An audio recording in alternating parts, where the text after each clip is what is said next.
faites la grève aujourd'hui? Tout simplement, donc aujourd'hui on est dans le cadre d'une journée d'action interprofessionnelle et on appelle tout simplement les salariés à faire grève et à se mobiliser bien sûr au niveau de l'éducation pour la restitution de l'ensemble des moyens supprimés depuis 2002, mais également sur une question de pouvoir d'achat et aussi la question de la précarité des non-titulaires dans l'éducation. Combien y a-t-il eu de postes supprimés dans l'Indre? Alors tout simplement au niveau de l'Indre, à la rentrée, il y avait à peu près l'équivalent temps plein de 82 postes supprimés. Donc finalement, il n'y a eu quasiment aucun changement par rapport à la politique de Sarkozy. Et c'est dans ce contexte-là qu'on a tout simplement décidé d'appeler à cette mobilisation aujourd'hui. Est-ce qu'il y a eu des sections en particulier qui ont été fermées dans l'Indre? Tout simplement, il y a 2 ans, il y a eu des sections, je dis bien il y a 2 ans, il y a eu des sections fermées, alors bien sûr, on pense tout de suite au lycée professionnel du Blanc et bien sûr des Charmilles, mais de toute façon, l'ensemble des lycées professionnels, y compris à Argenton, ont connu des suppressions de sections et de postes. La politique actuelle,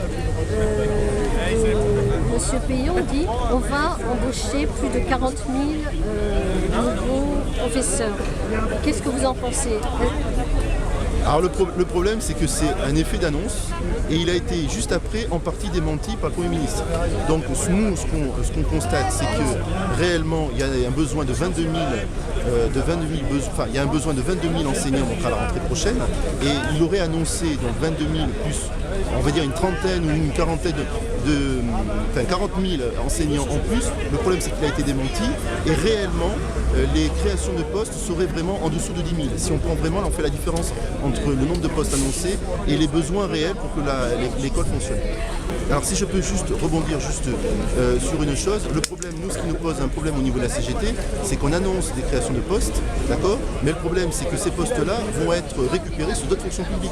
Donc nous, là, ça nous pose un problème parce qu'on ne veut pas, il a très bien, Jérôme Cahuzac, le ministre délégué au budget, a annoncé qu'ils allaient supprimer, diminuer les dotations des collectivités de 750 millions d'euros en 2013 et 2014. Donc si nous annoncent des postes en plus à l'éducation, mais qu'en même temps, ils en suppriment l'équivalent à la fonction publique territoriale et hospitalière, ça nous pose un problème. Voilà, ça nous pose tout simplement un problème. Les remplacements, ces 2 dernières années, ont été effectués par des gens qui ont été embauchés par Pôle emploi, via des petites annonces. Qu'est-ce que vous en pensez? Mais tout simplement, là c'est scandaleux. Je veux dire, on n'a pas, en face de nous, on n'a pas du bétail. On a tout simplement des élèves et on demande tout simplement que les personnels soient formés par le concours, voilà, pour qu'il y ait des enseignants formés devant les élèves. Voilà. Et c'est aussi une politique pour essayer de recruter à bas prix des enseignants. Pourquoi est-ce que seulement la CGT manifeste aujourd'hui? Tout simplement parce que nous, au niveau de la CGT, on veut tout simplement revendiquer que nous sommes un syndicat indépendant et que nous luttons contre une politique et non pas contre des politiques. Et le problème, c'est que les autres syndicats sont dans une attente de négociation.